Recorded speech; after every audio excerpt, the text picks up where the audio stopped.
Bienvenue Sébastien Toine dans Carré Blanc. Vous êtes présentateur télé, vous présentez le Journal du Hard. C'est vrai. Vous animez également une chronique humoristique dans l'émission Canal Sport Club. Comment vous avez vécu le confinement et comment vous êtes adapté par rapport à l'arrêt de ces émissions? Alors écoute, je suis ravi d'être ici déjà. Comment j'ai vécu le confinement? Comme tout le monde, c'était un peu long, un peu chiant, puis en même temps il fallait, puis en même temps on a fait un geste pour la planète, c'était sympa, tu vois. Pour le boulot, c'était un peu compliqué, effectivement, parce que les émissions se sont arrêtées pour la plupart. Le Canal Sport Club, qui passe le samedi, s'est arrêté. Même si on l'a fait récemment, là, au mois de juin, c'est reparti un peu, parce que là, on est après le confinement. Et le Journal du Hard, on a réussi à tourner, parce qu'il y avait quand même des sujets qui étaient déjà pré-tournés. Et moi, je fais que les lancements, je ne tourne pas dans les films. Pas encore, mais ça ne serait tardé. Donc j'ai pu faire mes lancements, j'ai pu refaire les émissions. Pour le reste, j'avais du Wi-Fi, donc j'ai pu aller sur Instagram, donc j'ai vu les stories des gens connus. Ces gens connus qui avaient des trucs formidables à raconter, comme Pierre Ninet. Et je me suis éclaté, et puis surtout j'avais évidemment du vin et du shit, donc ça allait, je m'en suis sorti. Voilà. Non mais j'ai quand même travaillé moi, je suis parti. Ouais. À Canal+, il y a quand même des émissions qui se sont maintenues, dont les miennes, voilà, donc le Journal du Hard notamment, voilà. Et puis depuis c'est reparti un petit peu, puis on verra. Donc vous avez pu en fait faire les lancements parce que vous n'êtes pas, Je suis pas acteur. acteur. On dirait pas comme ça, mais je suis pas acteur. Non, j'ai pu faire les lancements. Et comme la plupart des sujets on tourne vachement en avance, tu vois, on peut tourner un sujet à l'autre bout du monde ou même en France en février, puis il passe pour l'émission de mai, vu que c'est une mensuelle, quand même on prend de l'avance, et puis après, mais comme tout le monde, on n'avait pas prévu ce confinement, on pensait que c'était une petite grippe, qui n'était rien du tout, puis en fait, silence. Non. Comment vous appréhendez, parce que vous êtes vous allez rigolo. changer, vous allez devenir papa. Est-ce que vous appréhendez ce rôle de... Ah bah évidemment, tout ce qui est en termes de tâches ménagères, évidemment, il va falloir prendre quelqu'un, évidemment, une nounou, une sage-femme, je sais pas, ou ma femme qui fera les... Non, bah oui, en plus moi je suis papa un peu tard, mais ça peu importe. Mais non, par contre, par rapport au boulot, il va falloir travailler peut-être un peu plus, parce qu'il va falloir un peu plus d'argent et faire rêver un peu le gamin, tu vois. Donc peut-être le Journal du Hard, je vais continuer encore 1 an ou 2, mais dans 3 ans, quand il comprendra ce qui se passe, peut-être je vais arrêter. Donc j'ai un vrai métier, il va dire quoi, papa, tu fais le Journal du Hard, c'est quoi ce métier? Donc ouais, ça fait bizarre. Ouais. Donc l'année 2020 va être effectivement chargée. Elle l'est déjà avec l'actualité, mais alors mon actu à moi, mais c'est pour Voici ou pour Non-Stop People? Justement, quels sont vos projets? Quelle est votre actualité? Alors évidemment, il y a beaucoup de projets. Évidemment, j'ai plein de films prévus. Là, on va faire l'histoire de... Voilà, on va faire le biopic de Franck Gastambide. Moi, je vais jouer son propre rôle entre 12 et 20 ans. On a besoin aussi, il y a un gros casting de nains, forcément, parce qu'il y a beaucoup d'amis nains. L'actualité, sérieusement, allez, je vais continuer le Journal du Hard. Parce que figurez-vous qu'en septembre, on fête les 35 ans du Hard sur Canal, et en 2021, les 30 ans de l'émission. 30 ans d'émission, aujourd'hui, ça n'existe pas. Quoi. Quelle émission à 30 ans? Il y a Fort Boyard, il y a Motus et les Pus, non, le Téléthon, l'Eurovision. Voilà. Donc on va continuer ça. Je pense que je vais continuer aussi dans le Canal Sport Club, ou du moins autour du sport à Canal. Et au-delà de ça, il y a d'autres projets avec Canal. J'ai écrit une série là, en partenariat avec Canal+, enfin un développement. Donc ça se fera sûrement pas, mais au moins on écrit, enfin, tout est possible. Et elle parle de quoi cette série, en quelques mots? Alors cette série, le sujet c'est simple, c'est en fait le fait de quitter, alors confinement ou pas, quitter la ville pour aller habiter à la campagne. D'accord. Voilà. En fait, le gros sujet c'est ça, c'est est-ce que les citadins en ont marre de vivre ici? S'ils en ont marre, est-ce qu'ils partent à la campagne et comment ça se passe? Est-ce qu'on quitte Bastille, on se retrouve dans la Creuse? Est-ce que c'est bien? Est-ce que c'est mieux? Est-ce que c'est pareil? C'est un sujet d'actualité. Grave, ouais. Et puis voilà, ça donne plein de pistes et des réflexions, tu vois. Est-ce que ça se passe bien, ça se passe mal? Est-ce que les citadins sont très heureux? Est-ce que les gens de la ruralité sont mécontents de voir des citadins arriver? Est-ce que c'est la finalité? Est-ce que c'est pas plus mal pour cette ville de Paris où on est trop? Hein? Ça va, madame, ça va? Oui, très bien, il est magnifique cet arbre. Il est incroyable. On va en parler dans l'interview après. Pardon? On va en parler dans l'interview après. Mais c'est quoi comme arbre? Chaque fois que je passe, je le refais la nuit. Je vous en prie. Hein. Je vous en prie. C'est ça qui est bien avec ta chronique, c'est qu'on vit avec les Ouais, gens c'est aussi. ça. Quoi. En même temps, ça peut être ça. Donc vous avez fait partie aussi d'Action Discrète. Donc, oui, c'était pas mal. Oui, c'était bien. Une émission, pas tout, mais c'était pas mal. Une émission donc, de caméra cachée, de parodie sur Canal+. C'est que c'était très original. Pas mal. Ouais. Est-ce que vous avez une anecdote de tournage qui s'est mal passée, qui a tourné un peu vinaigre? Oui, il y a eu quelques péripéties. Je me souviens d'une en particulier. Écoute, oui, on faisait une parodie de Mad Max, mais dans la vraie vie. Donc on faisait des mecs qui pensaient qu'il n'y avait plus de pétrole, plus rien, donc on les habillait comme dans Mad Max, tu sais, genre des faux fringues, tout peint en folie, on cherchait du pétrole n'importe où. Bon, en fait, il y en avait, mais c'était en caméra cachée. Et on s'est retrouvé dans une raffinerie, à côté de Paris. On est rentré à l'arrache, derrière un camion. tu vois, vraiment, on ne peut même pas rentrer, c'est leur site interdit, il y a des caméras partout. On rentre, on fait notre sketch, ils hallucinent sur nous, il y a de la sécurité et tout, évidemment. On se fait virer, parce que nous, on considère qu'on a nos images, on est juste rentré pour faire pétrole. Et on s'en va, et nous, c'est un sketch. Donc nous, un quart d'heure après, on est à 1 kilomètre, on a posé les voitures, on se change, tu vois, je suis en slip et tout.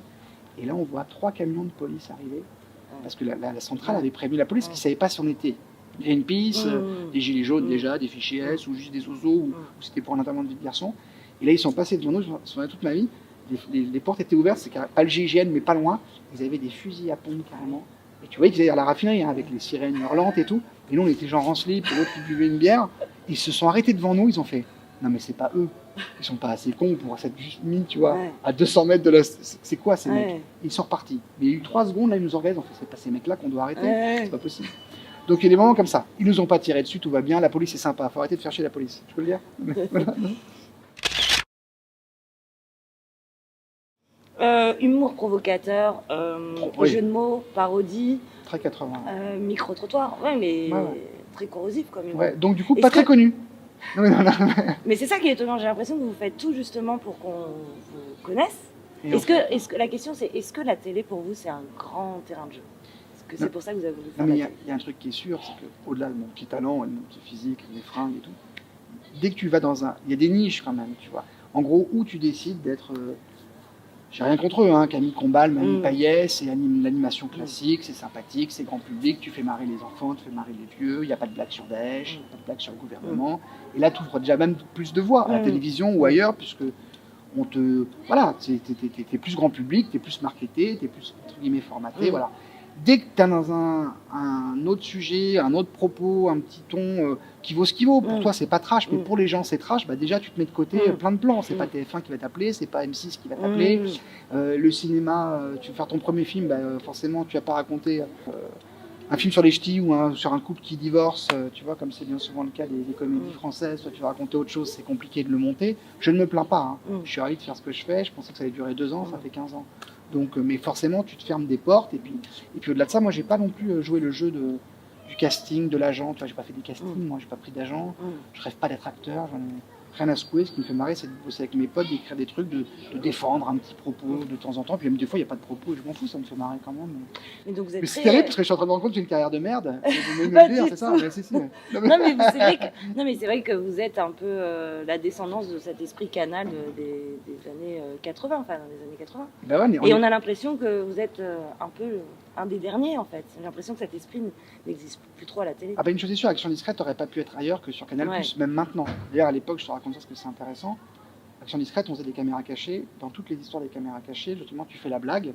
Camille Cotin, quand elle fait la connasse et que c'est pas picoté, par exemple, et après elle prévient la personne pour dire c'était une blague, c'est mon pote qui filme. Nous, c'est obligé, c'est légal. Sinon, sinon c'est pas légal. Il faut demander aux gens une autorisation. Après, ils disent oui ou non, tu les floutes ou pas.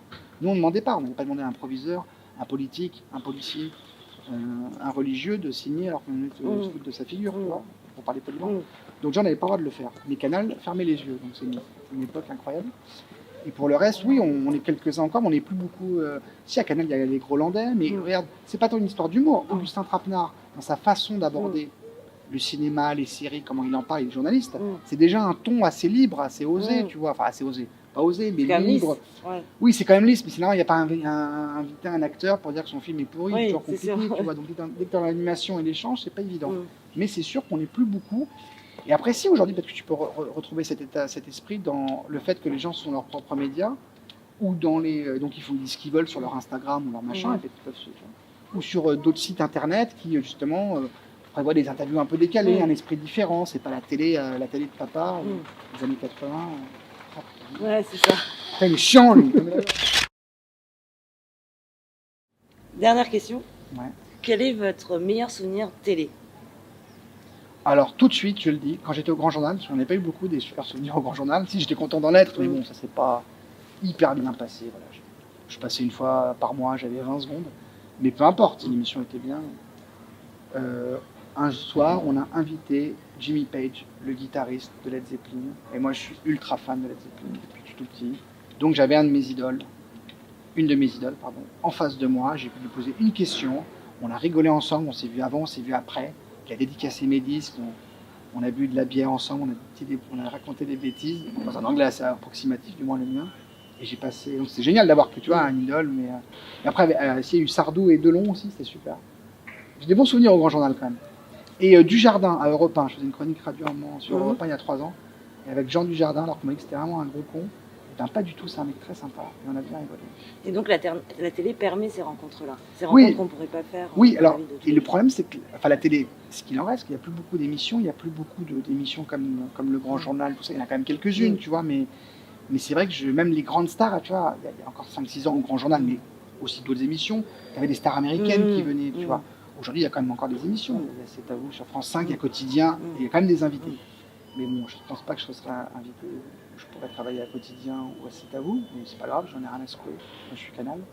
Mais ouais, la télé te le permettait, quoi. Surtout à l'âge d'or de la télé. Aujourd'hui, je pense que c'est plus, pour le coup, sur Internet, tu bosses pour un site un peu en vue qui cartonne, et puis tu dois interviewer des musiciens, des comiques. Ouais, c'est possible. J'ai dit tout et son contraire dans cette réponse, mais en même temps, j'en sais pas plus, moi. Je pense à des trucs et j'essaye de. Et c'est toi aussi, cet arbre-là. Vous avez raison, la dame, hein, cet arbre. Magnifique. On bloque dessus. Justement, du coup. je crois qu'on va se rapprocher de cet arbre pour les dernières questions, dernières minutes sucré-salé. Français. J'enlève mon slip.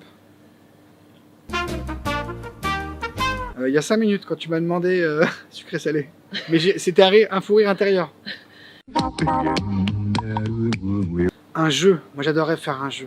Pas Burger Quiz, c'est ringard, il n'y a que des vieux comiques. Mais un truc moderne, un jeu un peu fou, un mélange d'Interville et un peu de Burger Quiz, c'est quand même pas mal. Hein. Mais j'aimerais bien quoi. Avec des nains. Et des arabes. Les Baba Cool. Ou les Soudoués passent le bac. Ou Papy fait de la résistance. Ou Indiana Jones 2. Une salade César. J'aime bien. Alors, à cause du confinement, j'ai dû faire la bouffe. Et salade César, c'est pas compliqué à faire. Et je me suis régalé. Britney Spears. Mais avec une bite.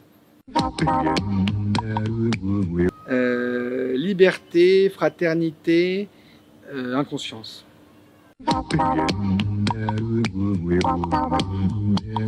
Bah sinon, ça va toi? Organisé, maniaque, je veux pas que ça bouge là. J'achète Cavani, l'attaquant du PSG. J'adore ce joueur. S'il est à l'OM, on serait champion du monde. Même pas champion d'Europe, hein. Champion du monde, on serait.